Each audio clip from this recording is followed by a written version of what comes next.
La chronique du jour. La chronique du jour. Jérôme Carlos. Bonjour. Tournons la page des vacances. L'école ouvre ses portes.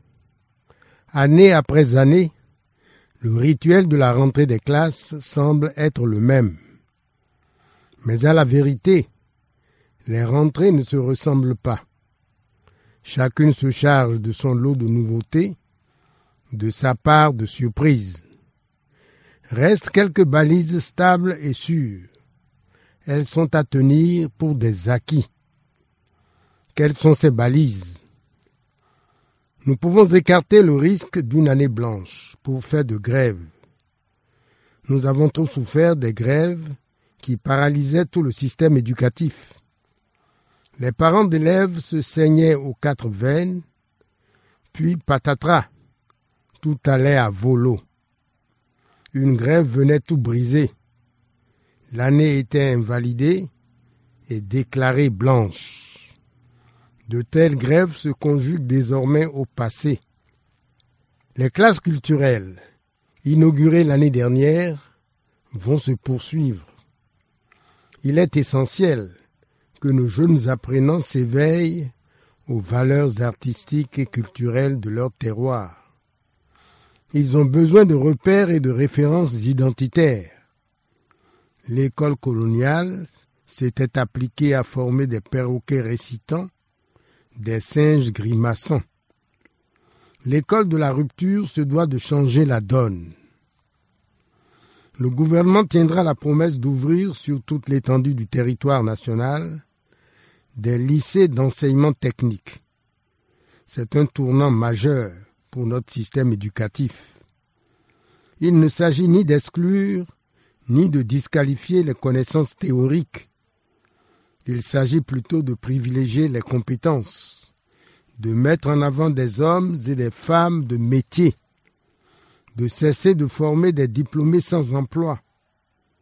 À l'avant-scène donc, des hommes et des femmes qui peuvent se prévaloir, en plus d'avoir des têtes bien pleines, d'avoir aussi des mains expertes.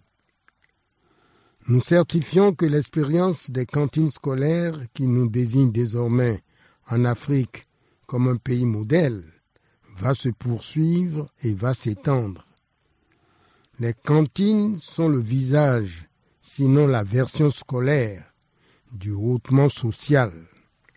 Comme on le voit, nous sommes en capacité d'anticiper les couleurs fortes de la rentrée scolaire. Nous pouvons aller plus avant, en faisant plus, en faisant mieux. Qu'il suffise de graver au fronton de nos écoles 3 notions essentielles, 3 notions à inscrire au programme de nos écoles, à formaliser en des matières d'enseignement, à faire accompagner d'un système d'évaluation et de contrôle des connaissances, à faire porter par une démarche pédagogique appropriée. Première notion, le questionnement. Il s'agit d'élargir chez nos apprenants la capacité à poser et à se poser des questions. Un tel exercice a la vertu et l'avantage d'aiguiser leur curiosité, de les aiguiller sur les chemins toujours plus féconds de la recherche et de la découverte. Celui qui pose des questions est dans la posture d'un chercheur et il sait que chaque apprenant en soit ou en devienne un. Celui qui cherche ne s'arrête pas à la surface des choses. Il va le plus loin possible. Celui qui cherche explore toutes les facettes d'une question. Il se donne des chances de reconstruire, avec méthode et esprit de suite, des totalités signifiantes. Deuxième notion, le discernement. Il s'agit d'une opération de l'esprit par laquelle on distingue 2 ou plusieurs objets de pensée, ou encore d'une disposition de l'esprit à juger clairement et sainement les choses.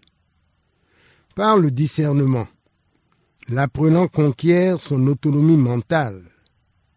Il s'interdit d'être un suiviste à la remorque des autres, la voix de son maître, comme on dit.